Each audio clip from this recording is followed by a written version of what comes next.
بسم اللہ الرحمن الرحیم۔ دوستو، میری یہ ایک ادنا سی کاوش ہے کہ میں مسئلہ فلسطین کو یہودیوں کی تاریخ سے لے کر موجودہ دور تک آسان اور جامع انداز میں کور کر سکوں۔ تو اگر آپ نے اس سیریز کی پہلی اور انٹروڈکٹری ویڈیو نہیں دیکھی تو پہلے وہ دیکھیں اور اس کے بعد اس ویڈیو پہ آئیں تاکہ آپ زیادہ بہتر انداز میں سمجھ سکیں۔ 1000 سال قبل مسیح میں، یعنی آج سے قریب 3000 سال پہلے، داؤد علیہ السلام نے موجودہ یروشلم کا علاقہ فتح کیا اور بنی اسرائیل کے 12 قبیلوں کے ساتھ یہاں آباد ہو گئے۔ بنی اسرائیل کے یہ 12 قبیلے حضرت یعقوب کے 12 بیٹوں کی نسلیں تھیں۔ یروشلم اور اس کے گرد و نواح کا یہ سارا علاقہ بنی اسرائیل کے لیے بہت ہی اہمیت کا حامل تھا، کیونکہ یہی وہ مقام تھا جہاں ان کے جد حضرت یعقوب علیہ السلام اپنے 12 بیٹوں کے ساتھ کبھی آباد تھے۔ لہٰذا کچھ ہی عرصے کے بعد حضرت داؤد علیہ السلام نے اللہ کے حکم سے یہاں ایک عظیم و عالیشان سلطنت کی بنیاد رکھی، جس کا دارالخلافہ یروشلم ہی کو بنایا گیا۔ مزید آگے بڑھنے سے پہلے یہاں تابوت سکینہ کا تذکرہ بہت ضروری ہے۔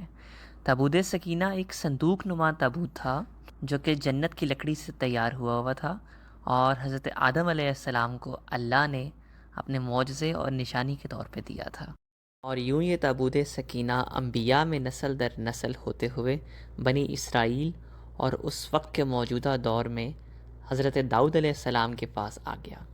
بنی اسرائیل کے نزدیک یہ صندوق یعنی تابوت سکینہ بہت ہی اہمیت کا حامل تھا اور بہت مقدس سمجھا جاتا تھا، کیونکہ اس میں تورات کی اصل 10 تختیاں جو کہ موسیٰ علیہ السلام کو طور پہ ملی تھیں وہ موجود تھیں۔ اس کے علاوہ موسیٰ علیہ السلام کا عصا موجود تھا، اور منو سلوہ لے کر آنے والا وہ تھال جو در حقیقت جنت سے آیا تھا۔ یہ تمام تبرکات اس تابوت سکینہ کو مقدس ترین بنا دیتے تھے۔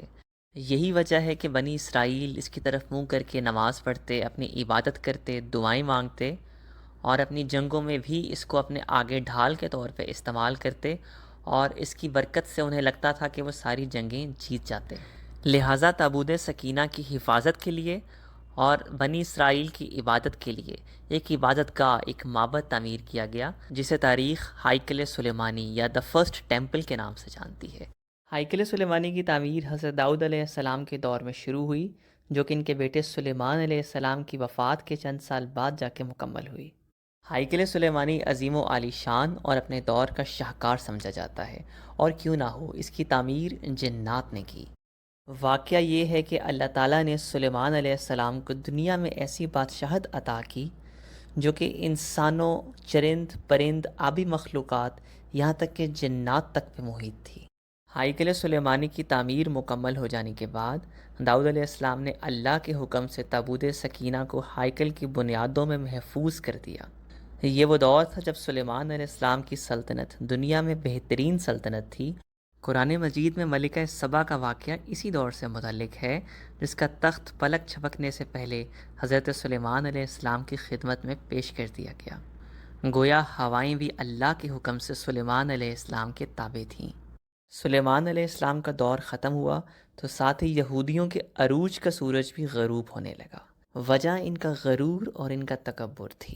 پوری دنیا میں ان کی بہترین سلطنت، ہر دور میں اور مسلسل انبیاء کا نزول، منو سلوہ کا آسمان سے اترنا، اور آسمانی کتابیں توریت اور زبور کا نازل ہونا، یہ سب ان کے رب کی طرف سے انعام اور فراوانی نعمت تھا، مگر اس قوم نے کسی اور ہی طرح لیا۔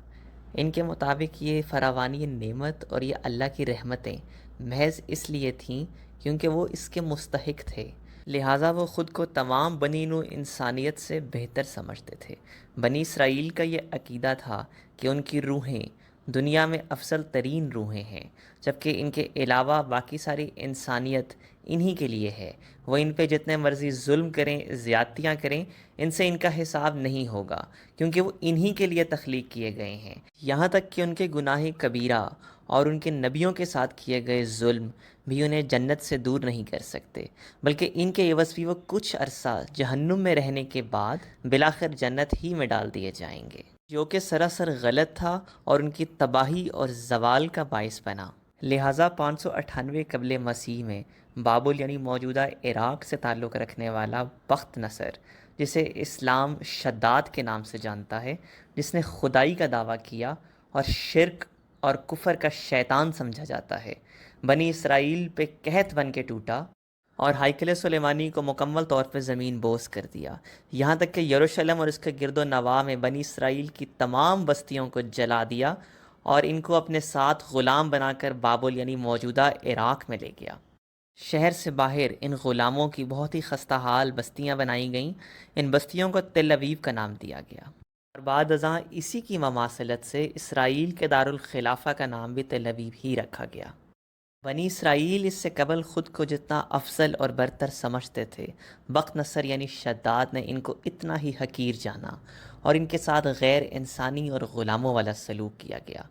مگر 70 سال کے بعد اللہ کی رحمت ایک بار پھر سے جلال میں آئی اور ایک فرشتہ صفت انسان اللہ نے ایران سے بھیجا۔ تمام مغربی دنیا اور یہودی انہیں سائرس کے نام سے جانتی ہے، جبکہ قرآن میں انہیں ذوالقرنین کے نام سے مخاطب کیا گیا ہے۔ 539 قبل مسیح میں سائرس اعظم نے بابل پر حملہ کیا اور بخت نصر کو شکست فاش دے کر بابل کا سارا علاقہ فتح کر لیا۔ فتح کرنے کے بعد یہودیوں کو ان کے وطن واپس یروشلم جانے کی اجازت بھی دے دی۔ ہائیکل سلیمانی کی دوبارہ سے تعمیر نو کے لیے مالی اور افرادی ہر طرح کا تعاون بھی کیا، اور اس طرح سے تقریباً 1.5 صدی کے بعد یہودیوں کی عبادت گاہ یعنی ہائیکل سلیمانی دوبارہ سے تعمیر ہو گیا، جسے تاریخ سیکنڈ ٹیمپل کے نام سے جانتی ہے۔ آج کے ویلاگ میں یہاں تک ہی کور کرتے ہیں۔ آئی ہوپ آپ لوگوں کو آئیڈیا ہو گیا ہوگا کہ کیسے اللہ تعالیٰ نے بنی اسرائیل کو ایک بار عروج دیا اور اس کے بعد ایک بار زوال دیا، اور دوبارہ سے یہ اپنے عروج کی طرف جانا شروع ہوئے۔ انشاءاللہ ہم اپنے آنے والے ویلاگ میں یہیں سے آگے کنٹینیو کریں گے۔ امید ہے آپ کو ویڈیو بہت اچھی لگی ہوگی۔ ویڈیو کو لائک کیجیے گا، چینل کو سبسکرائب کیجیے گا، اپنا بہت سارا خیال رکھیں۔ جزاک اللہ۔